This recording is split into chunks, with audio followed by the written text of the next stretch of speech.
Pneumatic spring compressor. Set the spring in, adjust the arms with the little knob. The spring move, center it, bring in the top arm.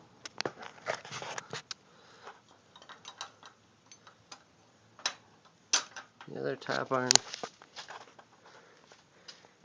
Everything's centered. You have a safety chain, hold it on back here. Already hooked up. Just wrapped around the spring so it can't go flying if something does happen. Can adjust the top arms.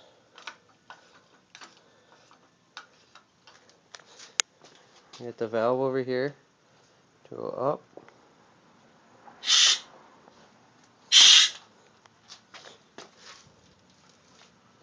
Make sure everything's lined up.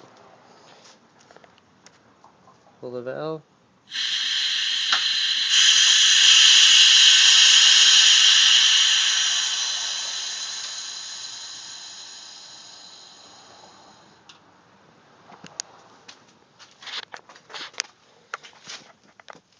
And now your strut is totally free.